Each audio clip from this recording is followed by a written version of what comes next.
Ce programme vous est présenté en partenariat avec Storia Voce, la première web radio dédiée à l'histoire.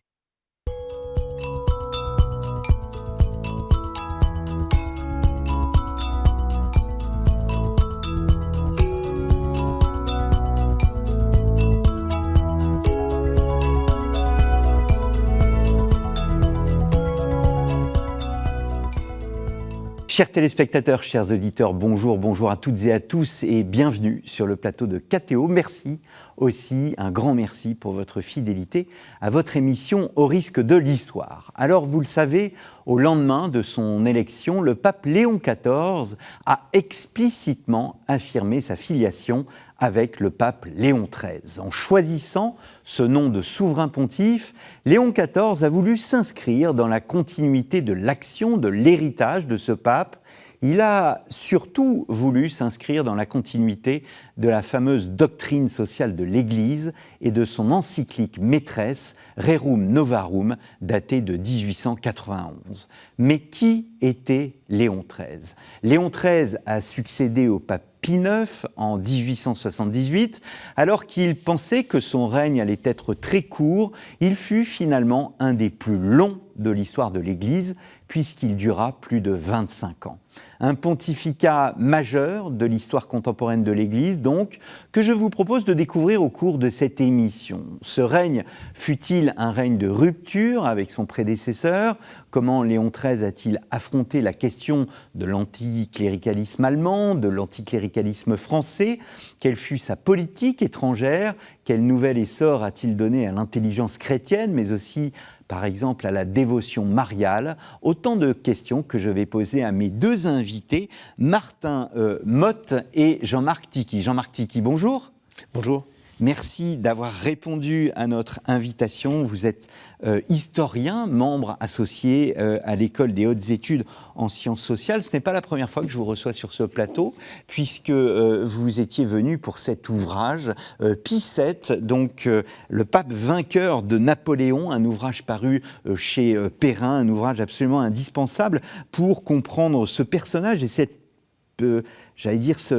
cette période si particulière. On a tendance à l'oublier, mais la popularité des papes en France date véritablement de cette époque et des voyages de Pie VII en France. C'est un autre de vos ouvrages que je n'ai pas ici. Mais votre actualité littéraire, et non des moindres, c'est cet ouvrage, Mariano Rampolla del Tindaro, nonce cardinal et secrétaire d'État de Léon XIII, précisément. C'est un livre qui vient de paraître à la Cité, dans les presses de la Cité du Vatican, donc des archives du Vatican. Donc c'est un ouvrage daté de 2024, une magnifique édition que vous pouvez trouver sur le site de la librairie de la Cité du Vatican. Martin Dumont, bonjour. Bonjour. Merci d'être venu aussi sur ce plateau. Faut-il vous présenter ? Vous avez votre ronde serviette à KTO. Vous avez publié notamment La France dans la pensée des papes.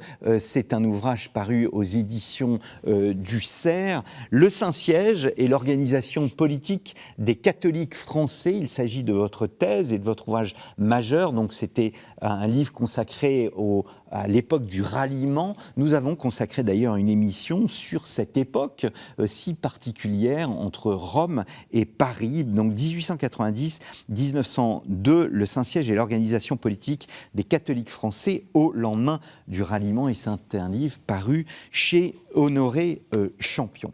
Alors, qui était Léon XIII ? Peut-être avant de parler de Léon XIII, on va parler de Vincenzo Pecci.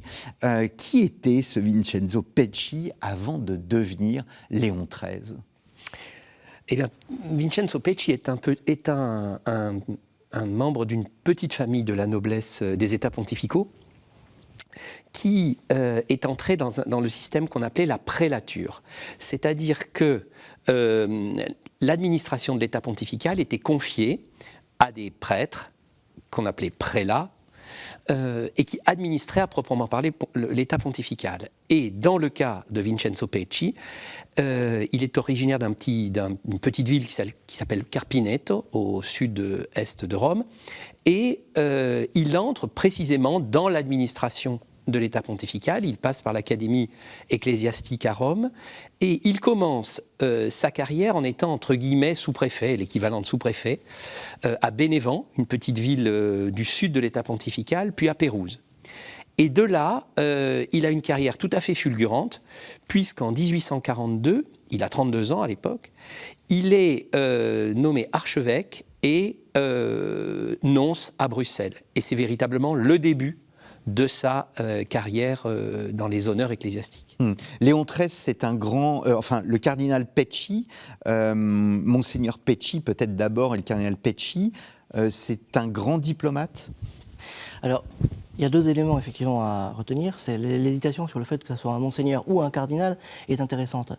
Parce que, en fait, tout est aussi une question, Jean-Marc vient de le dire en disant, il entre dans le cadre de ce qu'on appelle la prélature, mais dans ce cadre aussi de la diplomatie, il y a les protecteurs. Et le futur Léon XIII entre aussi dans ce jeu de protection et aussi d'opposition. Pendant une partie de son épiscopat, à Pérouse, il est en butte à l'hostilité du cardinal secrétaire d'État de Pie IX. Ce qui explique aussi le fait qu'il soit monseigneur pendant tout un moment, puis tardivement, relativement tardivement, fait cardinal.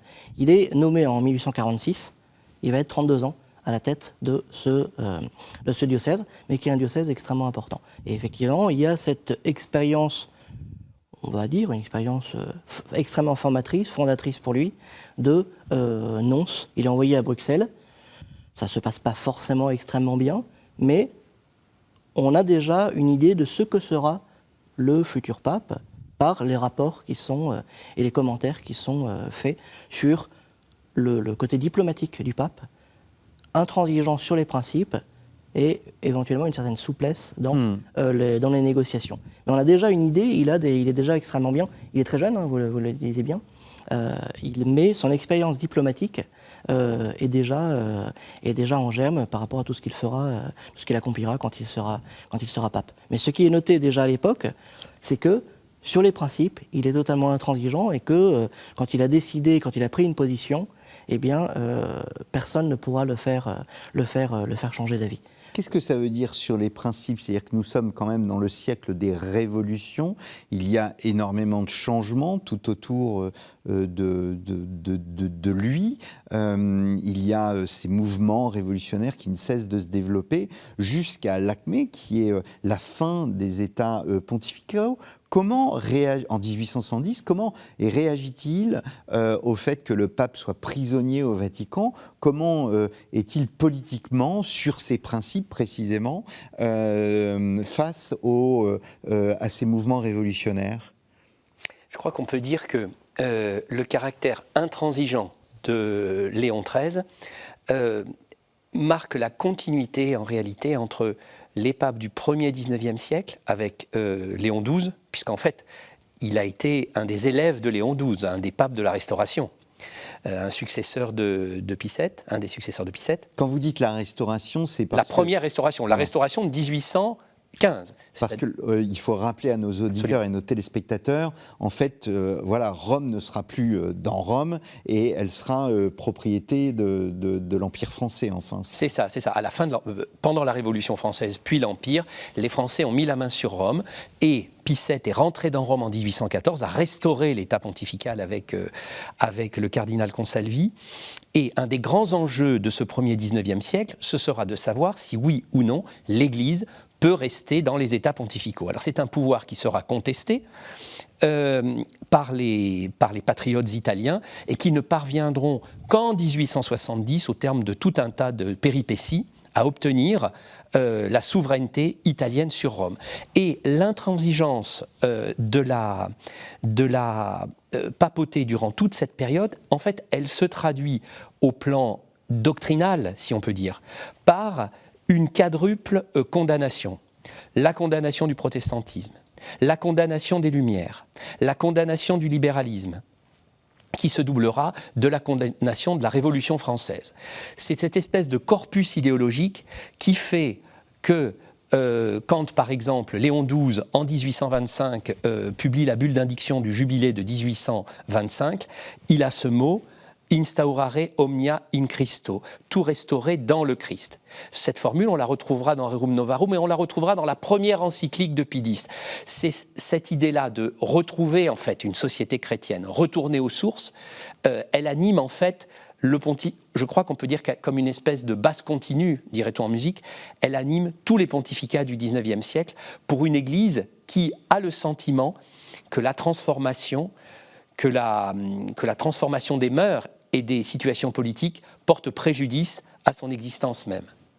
Oui, si je peux rebondir sur ce que Oui, je vous en prie. Jean-Marc vient de dire, je crois que c'était effectivement un élément extrêmement important sur la continuité entre les pontifes. Et non seulement la continuité doctrinale, mais surtout la continuité de l'approche par rapport à la société moderne.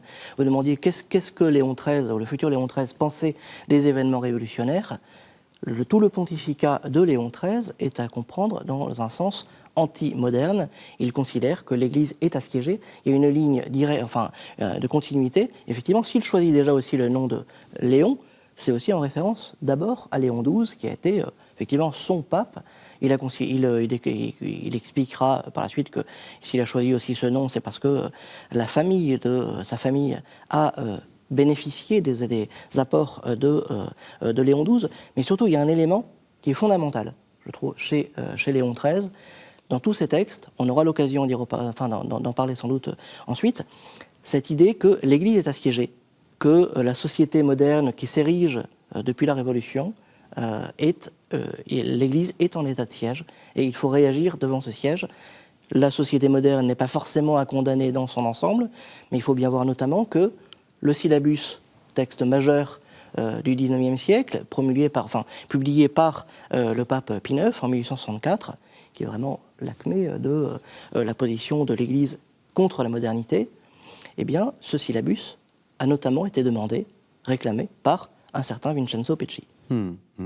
Donc, quand il est élu en 1878, et c'est une élection très rapide, si mes 3 tours, 1 jour et demi. Voilà, ce qui en soi est une des élections les plus rapides de l'histoire de l'Église. Donc il y a un collège cardinalis qui veut poser l'idée d'une continuité. Je pense que à la fois d'une continuité doctrinale et dogmatique, mais également d'une transformation, parce qu'en réalité, en 1878, ça fait 8 ans que les Italiens sont entrés dans Rome, et véritablement, on ne sait pas comment gérer cette situation nouvelle. L'Italie a fait adopter une loi très importante qu'on appelle la loi des garanties et qui confère de façon unilatérale des exemptions, des privilèges au Saint-Siège. Mais le Saint-Siège considère que ça n'est pas suffisant et que seul un traité de droit international, un accord bilatéral avec l'Italie, attesterait à la face du monde entier que le pape n'est pas avant tout le primat d'Italie, mais le pape de l'Église catholique universelle. Ça, c'est absolument fondamental dans l'ecclésiologie catholique, dans la représentation de l'Église catholique, que le pape n'est pas le chapelain du roi d'Italie. Le pape n'est pas un évêque italien. Le pape est le pape de l'Église du monde entier. Et la stratégie qu'a adoptée Pie IX à cette époque-là, c'est celle qu'avait adoptée précisément Pie VII quand les Français étaient entrés dans Rome en 1809-1810, c'est de s'enfermer dans le Vatican. Et donc Pie IX ne sort plus du Vatican, ne donne plus la bénédiction depuis la loggia, ni depuis son appartement. Il reste enfermé. Tout au plus peut-on le voir pendant les célébrations dans Saint-Pierre de Rome. Et se développe alors toute une... Je ne dirais pas toute une légende, mais presque, parce qu'il y a par exemple eu des gravures qui ont circulé en Europe où on voyait la paille du cachot de Pie IX. En réalité, pas du tout. Les Italiens sont des gens tout à fait civilisés et le pape vivait encore dans les fastes de la cour romaine. Mais on pouvait véritablement se poser une question. Comment allait-on sortir de cette situation très singulière d'un pape que l'on ne voyait pas, qui restait enfermé dans le Vatican? Et je pense que les cardinaux ont été très favorablement impressionnés par l'esprit d'autorité, l'énergie du Camerlingue, parce qu'en 6 mois avant la mort de Pie IX, il a nommé il a nommé Léon XIII Camerlingue, une fonction du reste dont on disait que son titulaire n'était jamais élu pape. Ça donne un peu une idée de leur relation. En fait, Léon XIII s'en est très bien tiré. Pendant son épiscopat à Pérouse, il avait eu des relations assez cordiales avec les autorités italiennes sur le terrain, si l'on peut dire, même si sur le plan des principes, il restait très intransigeant. Et je pense qu'une partie de du Sacré Collège, qui est à l'époque italien à plus de 90%, a considéré que ça pourrait faire un bon pape de transition. En plus, on disait qu'il était de santé fragile. Et le voilà élu à 68 ans. Voilà qui doit nous donner de l'espoir, élu et qui va mettre toute son énergie dans un pontificat qui va durer 25 ans, ce que personne n'attendait. Un quart de siècle, c'est absolument énorme. Mais il y a... Bon, alors on a parlé des idées révolutionnaires, de l'intransigeantisme, de la volonté de condamner, la sécularisation.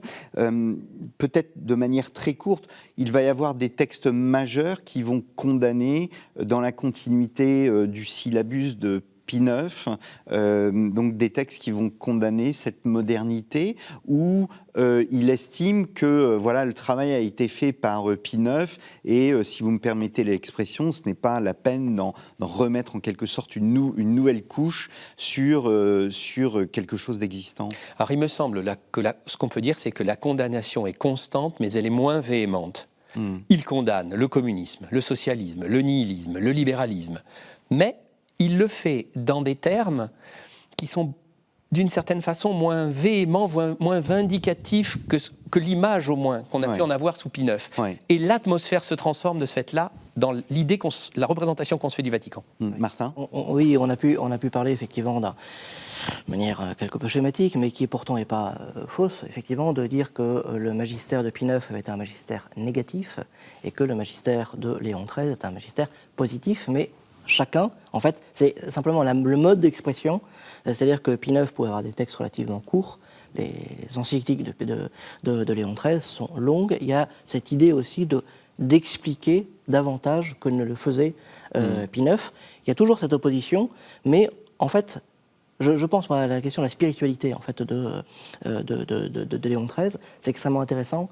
1883, Léon XIII va décider c'est un pape marial, on va sans doute y revenir, mais il décide d'instaurer le mois du rosaire, mois d'octobre, le mois du rosaire. Et dans son encyclique sur le rosaire, incitant à prier le rosaire, il va y revenir un certain nombre de fois, il consacre 12 encycliques quand même à la Vierge Marie, enfin surtout au rosaire. Il explique que l'Église est en but à l'hostilité générale et qu'il faut prier pour justement aller à l'encontre. Donc, si vous voulez, il n'y a pas, effectivement, on n'a pas de syllabus chez Léon XIII, on n'a pas de texte doctrinal, mais il y a Humanum Genus, par exemple, sur la franc-maçonnerie. Bien sûr. On a Immortale Dei qui rappelle les principes très francs. Il condamne toute idée de séparation de l'Église et de l'État, même si parfois il pourrait y avoir éventuellement une manière de s'entendre sur, comme Pie IX d'ailleurs avait pu le dire, sur la question de la théorie, enfin la thèse et puis éventuellement l'hypothèse, mais il n'y a pas, sur la question doctrinale, il n'y a rien qui change, rien du tout, simplement c'est la manière de s'exprimer qui effectivement est différente d'un pape à l'autre. Alors, il y a des forces contraires, et j'en ai retenu deux. Il y a tout d'abord ce qu'on appelle le Kulturkampf, l'anticléricalisme allemand, et puis de l'autre côté, du Rhin, il y a les républicains français qui prennent le pouvoir. Alors, qu'en est-il exactement du Kulturkampf ? De mémoire, c'est assez étonnant, parce qu'on pourra d'ailleurs en reparler plus tard, c'est de voir qu'il y a une opposition entre Bismarck en Allemagne et Rome, mais de l'autre côté, Bismarck c'est aussi faire appel au service diplomatique du Saint-Siège. Oui, s'agissant du Kulturkampf, je crois que ce qu'il faut retenir, c'est que ça a aussi été une façon notamment en Pologne par exemple, de faire prévaloir la germanitude en quelque sorte sur l'esprit d'indépendance des catholiques polonais qui se trouvaient en quelque sorte enfermés, il n'y avait pas de Pologne à l'époque, dans le royaume de Prusse. La Pologne était divisée en trois parties. La Pologne était divisée en trois parties. La Prusse, l'Autriche et la Russie. Exactement. Et une partie des lois de mai, une partie des lois du Kulturkampf avait pour objet d'enseigner l'allemand aux petits Polonais. Simplement, il y avait une telle imbrication entre l'Église et l'enseignement et la conscience nationale polonaise en Pologne que un certain nombre d'évêques polonais se sont rebellés. Par exemple, le cardinal Leduszowski a pris des positions fermement hostiles au Kulturkampf, de sorte qu'il a fallu, entre guillemets, l'exfiltrer. Il est devenu cardinal de Curie à Rome. Et donc, il y a eu cette crise avec l'Allemagne commence sous Pie IX, mais se résout sous Léon XIII, malgré tout. Vous voyez ? Donc, et s'agissant des relations avec la France, le grand sujet, me semble-t-il, c'est que Léon XIII a eu cette idée qui est une sorte de coup de génie, si l'on peut dire, mais qui est tout à fait dans la tradition paulinienne de l'Église, à savoir qu'il faut respecter les autorités instituées. Dans une Europe où, et ça je me réfère à René Raymond pour le dire, où le mot même de république, dans les années 1880, ça évoque la terreur, la commune, Robespierre, enfin dans toute l'Europe bien pensante est inquiète au seul mot de république. Et finalement, Léon XIII en appelle au ralliement des catholiques à la République lorsqu'il constate qu'en réalité, la monarchie, c'en est fini de la monarchie en France et que l'attitude du comte de Chambord ne mène absolument à rien. Le comte de Chambord avait en quelque sorte refusé la couronne sur un principe. Sur un principe qui était notamment le drapeau tricolore. Refuser la couronne de France par hostilité au drapeau tricolore. Et donc là-dessus, Léon XIII considère que le sort de l'Église catholique est tout à fait distinct de celui des monarchistes français.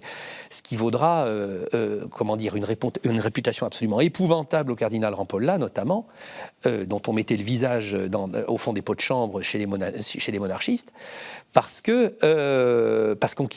considérait que c'était un peu son mauvais génie. Et prenons par exemple les caves du Vatican de Gide. Amédée Fleuristoire, le héros du cave du Vatican, va à Rome parce qu'il se dit que pour que le pape prenne des décisions aussi saugrenues, c'est certainement, et c'est une rumeur qui a circulé, que le pape avait été enfermé dans les caves du Vatican et que c'était un sosie qui prenait ses décisions. C'est cet exemple pour montrer combien une partie de la conscience catholique a eu de la peine avec cette décision. Inversement, il ne faut pas tout mélanger. Tous les républicains n'étaient pas anticléricaux. Il y avait aussi une frange de catholiques qui était républicaine. C'est pas du tout, notamment dans les républicains modérés. Et c'est là-dessus que Léon XIII s'est appuyé. Mais là-dessus, Martin Dumont, c'est votre sujet.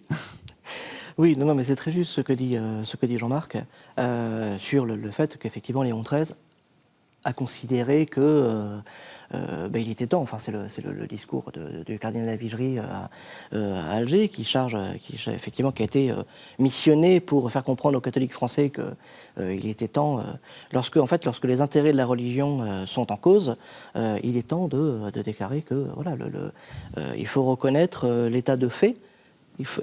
Mais Léon XIII, c'est une question prudentielle, en fait. C'est ça qu'un certain nombre de monarchistes n'ont pas saisi. D'abord, ils n'ont pas saisi qu'effectivement, la République était de plus en plus acceptée.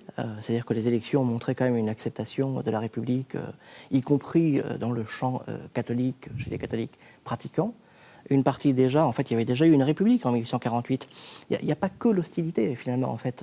Le terme de république avait déjà été mis en pratique en 1848, après la chute de Louis-Philippe, donc dans un contexte aussi particulier, parce que Louis-Philippe, c'était le représentant des Orléans, donc il y avait cette hostilité, mais il y avait eu, pendant quelques mois, vraiment, enfin assez rapidement, cette idée que finalement, l'Église pouvait s'accommoder de différentes formes de gouvernement, tant que les droits de l'Église étaient respectés.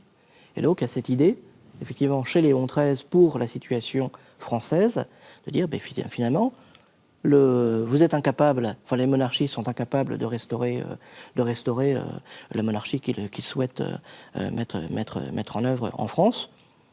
Eh bien, on tente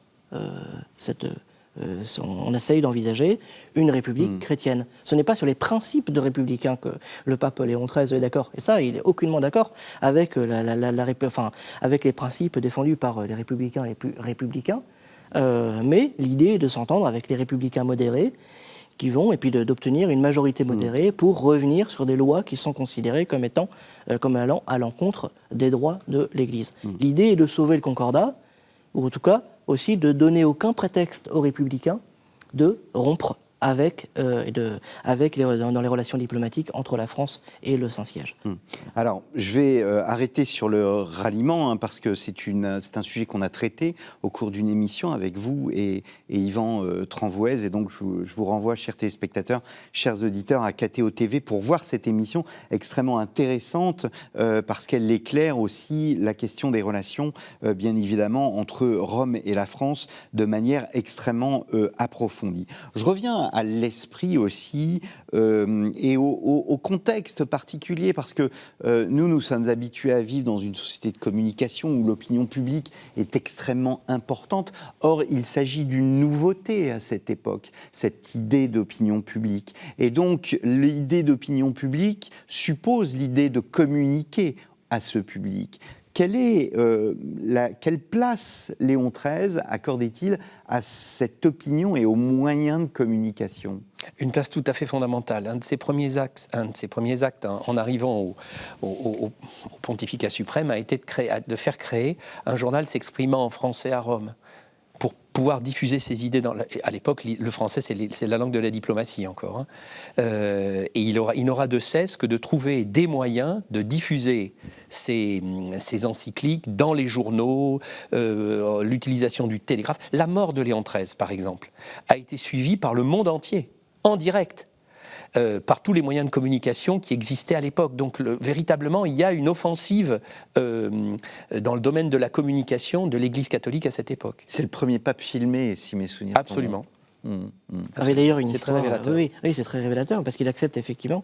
En fait, Pie IX avait déjà fait appel à l'opinion publique pour défendre les États pontificaux, ou en tout cas pour s'appuyer sur eux.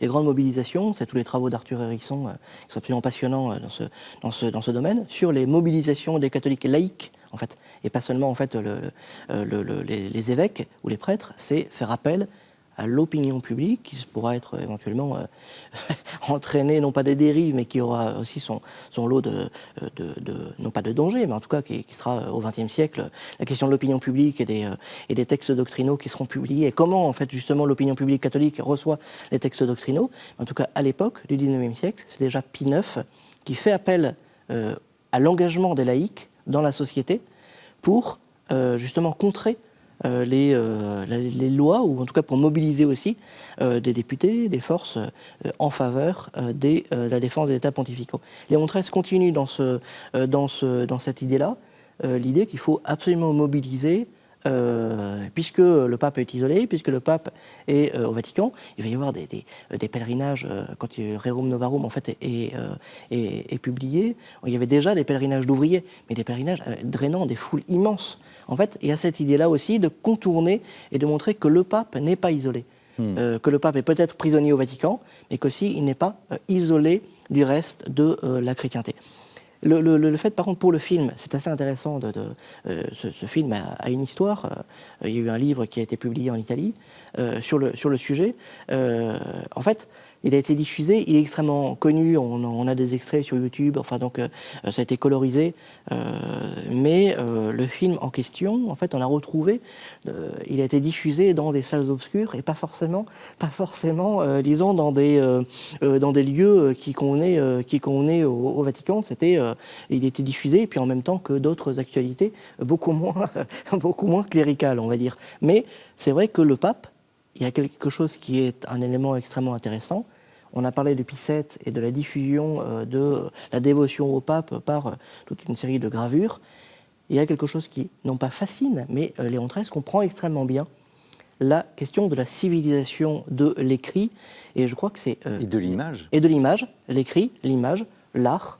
Mais il y a cette idée que c'est un texte, je crois, de Léon XIII qui parle, on a pu le transformer en les torrents de papier, mais il y a aussi face en fait à la société moderne, face à ce que la société peut avoir de présenté comme étant mauvais par la papauté, il faut, à l'inverse, diffuser énormément et faire diffuser. Et on aura la même chose chez Pie XI, en fait, au XXe siècle. Quand il va y avoir l'inauguration de Radio Vatican, on est exactement dans le même souci. Pie XII va continuer également avec la première messe diffusée. C'est extrêmement Télévisée, intéressant de voir qu'il y a un souci de diffusion de l'Évangile. C'est pas la personne du pape elle-même. Effectivement, Léon XIII se considérait comme pouvant mourir d'un instant. Enfin, il avait une santé fragile. Il n'imaginait absolument pas avoir 25 ans de pontificat. Mais il y a cette idée que dans la civilisation, tout n'est pas forcément mauvais, tout n'est pas forcément. On peut capter les moyens techniques modernes pour diffuser le message de l'Évangile et le message pontifical. Alors je reste avec vous, Martin Dumont, pour évoquer, mais peut-être de manière très courte, parce qu'il y a d'autres émissions sur KTO, sur Rerum Novarum. Que dit Rerum Novarum de ce pape ? Est-ce que, là encore, exactement comme pour la communication, nous sommes dans une forme de modernité qui est la prise en compte du sort des ouvriers à cette époque ? Oui, il y a un élément qui est extrêmement important en fait, à retenir. On a une actualité... disons, au Vatican, c'est effectivement qu'il y a un pape qui est issu du continent latino-américain et en même temps nord-américain. Donc ça permet aussi de mettre la focale sur l'Église aux États-Unis. Léon XIII, avec l'encyclique Rerum Novarum, c'est ce qui en fait, là pour le coup, effectivement, toute la modernité. C'est, très très brièvement, le texte a été demandé par le pape à deux théologiens importants qui étaient autour de lui, un dominicain et puis un jésuite, qui lui rendent une copie, et lui va donner sa marque et qui fait l'ouverture fondamentale en fait de l'encyclique, qui permet qu'elle soit célébrée à travers le siècle, presque le siècle et demi de publication, c'est-à-dire qu'il s'intéresse à ce qui se passe aux États-Unis. Au lieu d'être une encyclique qui aurait été basée uniquement sur le cadre européen, il fait traverser l'encyclique, il fait traverser l'océan à l'encyclique, notamment à cause de ce qui se passe aux États-Unis, et c'est le cardinal Gibbons, qui est l'archevêque de Baltimore, qui notamment a défendu des syndicats chrétiens et qui sont intégrés. Ça, on a le brouillon de rédaction de l'encyclique, mais on sait la marque particulière de Léon XIII, c'est l'ajout de la question des syndicats et la possibilité de créer des syndicats et qui est basé sur ce qui se passe aux États-Unis. Et c'est ce qui fait tout le souffle en fait qui a été donné à l'encyclique. C'est vraiment Léon XIII qui apporte. Il y a le style très classique qui en est issu. C'est le cardinal Zigliara et puis le père Liberatore qui en sont à l'origine. Mais Léon XIII imprime sa marque et notamment sur cette question-là, on sait que c'est la situation qui a lieu aux États-Unis. Léon XIII s'y intéresse de très près et qui fait que ce texte a été reçu. Il n'est pas un texte uniquement européen, mais un texte qui a une résonance, qui peut avoir une résonance mondiale. Voilà. Alors, je clôt ce sujet encore une fois. Il y a bien d'autres émissions sur Rerum Novarum, cette encyclique qui fonde la doctrine sociale de l'Église. Et je me tourne vers vous, Jean-Marc Tichy. Il y a une autre modernité. C'est assez étonnant, paradoxal de voir au fond cette papauté aux abois face à la Révolution, condamnation du protestantisme, du libéralisme, etc., du communisme, du socialisme, et d'un autre côté, une papauté qui s'ouvre littéralement au monde en changeant la diplomatie pontificale. Je crois que une des grandes figures d'identification de Léon XIII, c'est le pape Innocent III, un grand pape du Moyen-Âge, dont on dit qu'il avait été en quelque sorte l'arbitre de l'Europe. XIIIe siècle, oui. XIIIe siècle. Et finalement, Léon XIII n'aura de cesse que de lui rendre hommage. Il fait transporter les cendres d'Innocent III dans une des branches du Latran. Et de l'autre côté, dans le transept du Latran, il y fera déposer son propre tombeau. Comme s'il était en quelque sorte l'homologue au XIXe siècle du pape Innocent III. Et une de ses grandes idées, ça aura été qu'il faut que l'Église apporte également sa contribution notamment à la paix dans les relations internationales. Et c'est par exemple pourquoi, en 1899, lorsqu'il y aura la conférence de La Haye sur la paix, la première grande conférence qui donnera lieu au premier grand traité sur la paix, il souhaitera que le Saint-Siège y participe. Alors, le Saint-Siège n'y participera pas, autrement que par l'intermédiaire d'une lettre qu'il enverra à la conférence de la paix. À cause de l'Italie. À cause de l'Italie, qui ne voulait pas que physiquement le pape soit représenté par un. L'Italie se souvenait de ce qu'avait fait Consalvi au congrès de Vienne et s'était bien juré qu'on ne les y reprendrait pas. Mais cette affaire de la conférence de La Haye avait été préparée pendant les 20 premières années du pontificat de Léon XIII par tout un tas d'interventions du pape. Parfois à la demande des États, comme entre l'Espagne et le Portugal, une médiation qui a eu lieu en 1885 au sujet des îles Carolines. C'est ce qu'on appelle les bons offices, on propose les bons offices, l'arbitrage des médiations. La médiation du Saint-Siège, un peu comme Jean-Paul II, par exemple, l'a fait entre l'Argentine et le Chili à propos du canal de Beagle, pour donner un exemple. En 1978. Ou encore en 1898, dans la guerre, lorsqu'une guerre a failli éclaté entre les États-Unis et Cuba au sujet de la conquête, pratiquement, de la conquête de Cuba par les États-Unis, qui ont chassé les Espagnols de cette colonie. Les Espagnols se sont abrités derrière un télégramme de Léon XIII qui demandait une suspension d'armes et qui demandait que la paix soit maintenue. Un peu comme ça préfigure un peu l'intervention de Jean XXIII au moment de la crise des missiles entre Kennedy et Khrouchtchev. Hein. C'est un peu la même orientation. Mais ça atteste bien de l'influence de l'autorité morale du Saint-Siège au sein de tous les États à une époque où on peut diffuser précisément. Le télégramme de Léon XIII a été diffusé dans toute la presse espagnole, par exemple. La diplomatie de Léon XIII, elle est essentielle. Elle n'est pas simplement européenne, elle est extra-européenne. Elle est mondiale, oui. Je crois que, il me semble pas me tromper, mais lorsque Léon XIII est élu pape, il envoie l'annonce est adressée à toutes les cours européennes, y compris aussi à la Russie, avec cette idée qu'en fait, le pape, c'est important. Voilà, et qu'on ne peut pas l'ignorer. Donc il a des relations avec comment il s'appelait déjà, c'est Alexandre Ier en Russie. Il a l'intention, alors ça c'est aussi intéressant, c'est l'idée qu'il faut avoir des relations aussi avec les États-Unis. Il y a le projet d'envoyer un télégramme, une lettre de félicitations au nouveau président des États-Unis.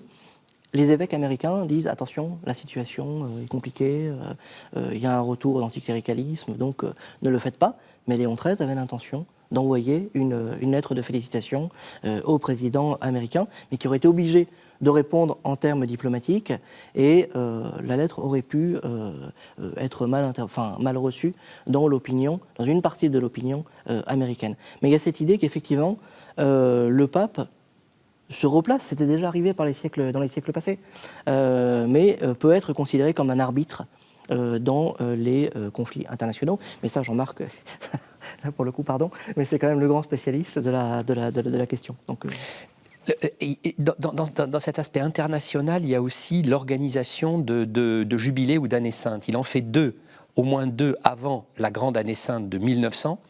Et ces jubilés, ces années saintes, il y a son jubilé sacerdotal en 1887, il y a son jubilé épiscopal en 1893-94, qui sont autant d'occasions d'organiser de grands pèlerinages, de grandes célébrations, l'envoi de cadeaux à Rome venant de tous les diocèses du monde. Bref, toutes sortes, si on peut dire entre guillemets, de happenings, d'événements qui permettent de mettre en valeur le Saint-Siège dans tous les États du monde, à proprement parler. Par exemple, pour son jubilé sacerdotal, il reçoit une lettre du Shah de Perse, ce qui n'arrive pas tous les jours. Est-ce que, parce que la diplomatie du Saint-Siège, le premier rôle de la diplomatie du Saint-Siège est de protéger les chrétiens là où ils se trouvent. Quelles ont été ces initiatives pour soutenir les chrétiens d'Orient et encourager l'œuvre d'Orient ?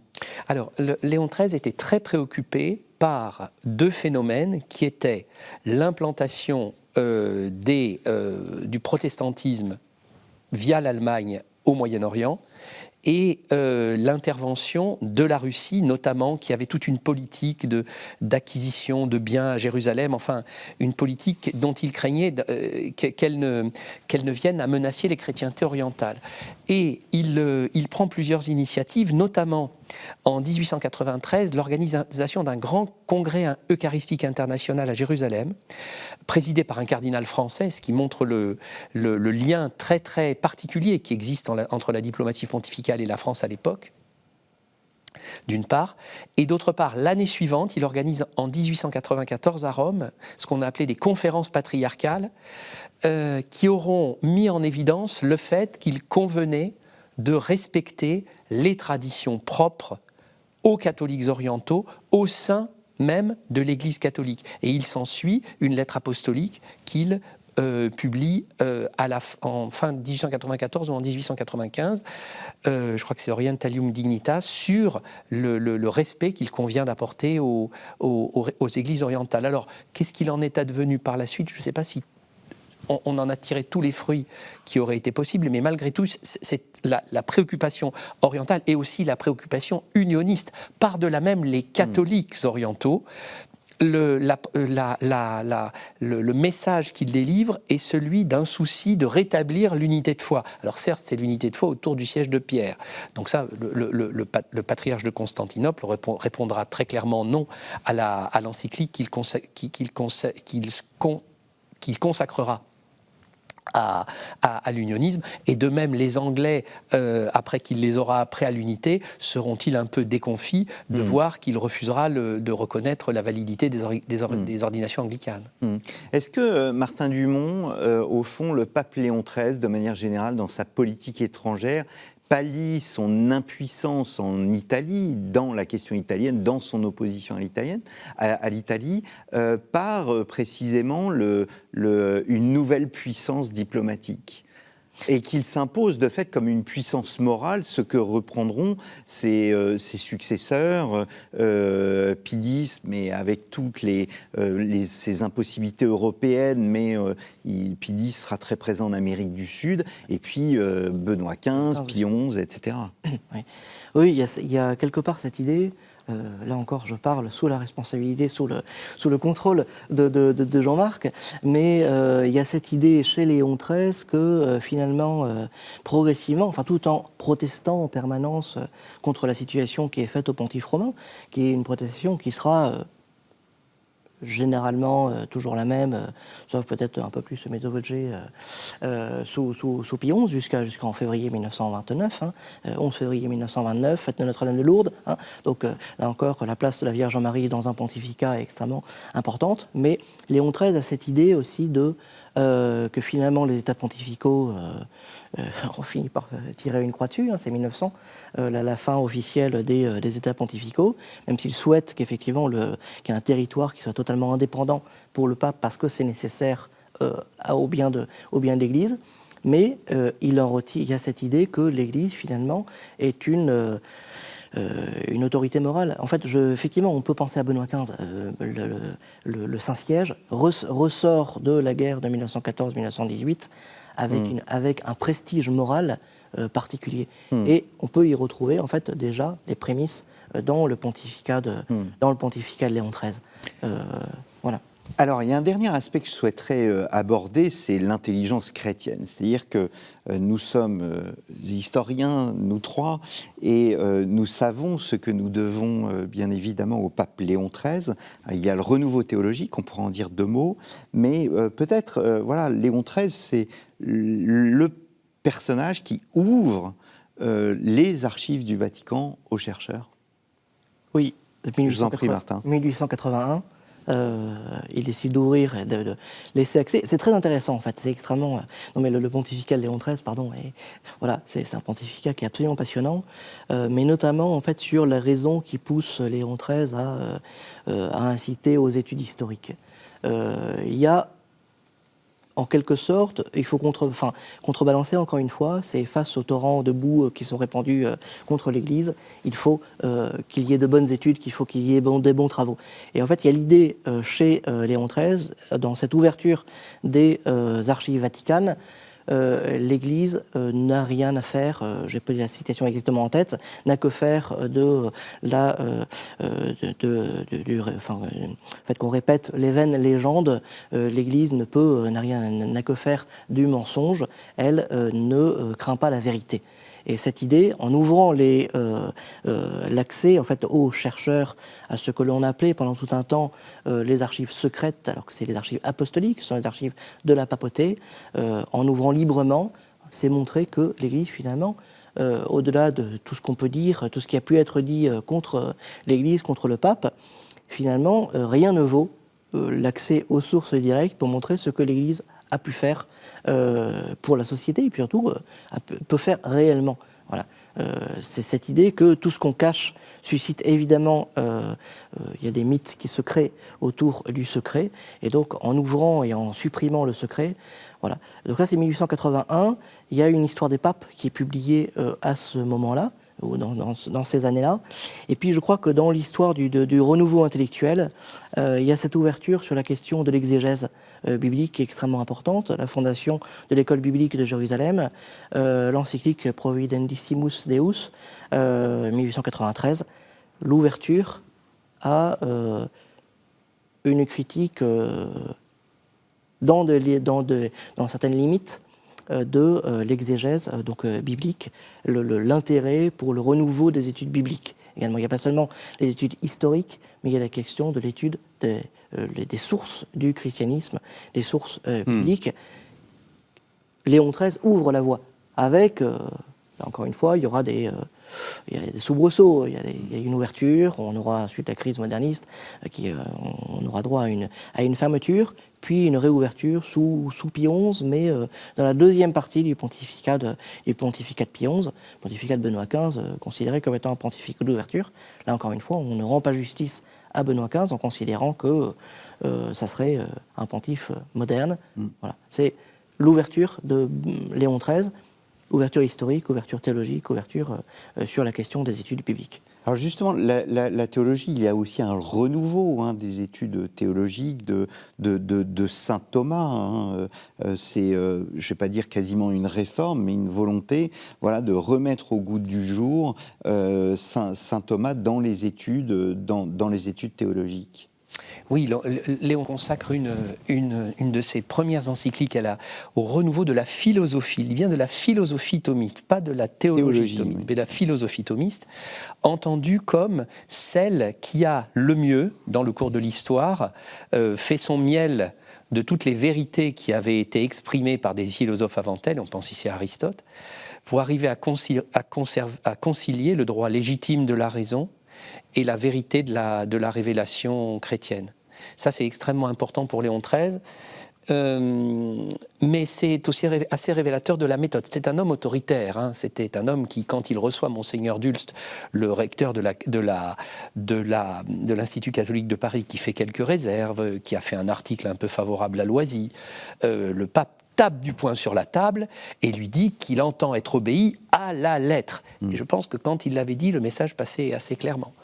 Loisy avait été condamné. Voilà, et donc même parmi les chrétiens, certains se sont un peu étonnés de cette, entre guillemets, philosophie par décret qu'il entendait faire diffuser. Et du reste, les actes ont suivi la théorie, puisque un certain nombre d'enseignants du Collegio Romano, enfin des universités catholiques romaines, ont été remerciés parce qu'ils n'étaient pas assez thomistes aux yeux du pape. Donc je pense que pour lui, cette affaire néo-thomiste est très importante. Alors nous arrivons au terme de cette émission. Je suis désolé, Martin Dumont, il nous reste 4 minutes. Quel regard porter sur l'héritage spirituel, social, intellectuel de Léon XIII ? Est-ce que Léon XIII est toujours présent ? Alors vous allez me dire, bah oui, il est toujours présent. La preuve, c'est que Léon XIV se place dans sa filiation. C'est assez compliqué, si vous voulez donner un regard d'ensemble sur 25 ans de pontificat. Pour ma part, je retiendrai, pour montrer l'actualité encore, je reviens au rosaire. D'abord, il y a Saint Joseph, voilà. Qui a été proclamé patron de l'Église, qui est repris par Jean XXIII, puis surtout par le pape François dans cette même optique. La protection de l'Église va être mis sous la protection de, j'allais dire, la Sainte Famille, enfin, en tout cas de la Vierge Marie et de Saint Joseph. Mais il y a aussi le rosaire, le mois d'octobre, toujours consacré c'est le mois du rosaire, c'est Léon XIII. Donc au niveau de la spiritualité, il y a toujours une actualité à redécouvrir, à approfondir.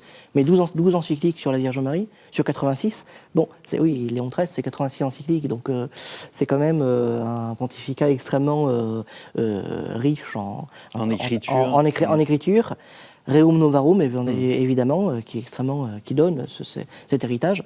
Pour le reste, il y a des choses qui peuvent être parties, qui ont disparu qui font partie de l'histoire, mais qui sont moins actuelles. Jean-Marc Tiquet, en 1 minute. En un verset du livre de Job, livre 13, verset 7, « Dieu a-t-il besoin de vos mensonges ?» Pour moi, ça résume parfaitement, c'est tiré de la lettre sur les études historiques, la profonde conviction que tout passe par la vérité, en fait. Quel que soit un positionnement, disons, sur lequel on peut formuler des réserves, mais véritablement ce souci de la vérité. Eh bien, merci beaucoup à tous les deux d'être venus sur notre plateau afin d'évoquer cette figure absolument fascinante de Léon XIII. Vous préparez, je crois qu'on peut le dire, vous préparez une biographie de Léon XIII qui va paraître chez Desclés de Brouwer. Voilà. Donc Martin Dumont, le Saint-Siège et l'organisation politique des catholiques français au lendemain du ralliement. Nous sommes dans les années 1890, début du XXe siècle, paru chez Honoré Champion. Il s'agit de votre thèse de doctorat et nous avons consacré avec Yvan Tranvoise une émission sur le ralliement. N'hésitez pas, chers auditeurs et téléspectateurs, à vous rendre sur KTO TV afin d'écouter cette émission.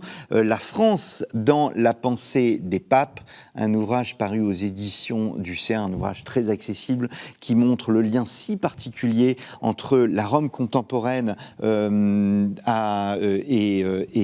Paris. Jean-Marc Tiquet, Pie-VII, je vous ai reçu aussi, je ne sais plus avec qui, avec Roberto Rigoli. Avec Roberto Rigoli, notre ami Roberto Rigoli de l'Université pontificale. Voilà, Pie-VII, paru aux éditions Perrin, le pape vainqueur de Napoléon. Et votre actualité littéraire, c'est cet ouvrage magistral sur ce cardinal fascinant, Mariano Rampolla del Tindaro, qui a été nonce, cardinal, secrétaire d'État de Léon XIII, donc entre 1843 et 1913. Il s'agit d'un ouvrage publié par la librairie éditrice du Vatican. Vous pouvez donc le commander sur le site de la librairie. C'est un ouvrage paru l'an dernier. Il me reste à vous remercier, chers téléspectateurs, chers auditeurs, pour votre fidélité. J'ai déjà mentionné KTO-TV.com. N'hésitez pas à vous rendre sur notre site pour écouter les autres émissions et à vous rendre également chez notre partenaire, donc Storia Voce. Toutes les émissions sont disponibles non plus sur storiavoce.com, mais sur le site d'Histoire et Civilisation à qui est rattaché désormais le podcast Storia Voce. Merci beaucoup et je vous donne rendez-vous la semaine prochaine pour un nouveau numéro de votre émission de Risque de l'Histoire.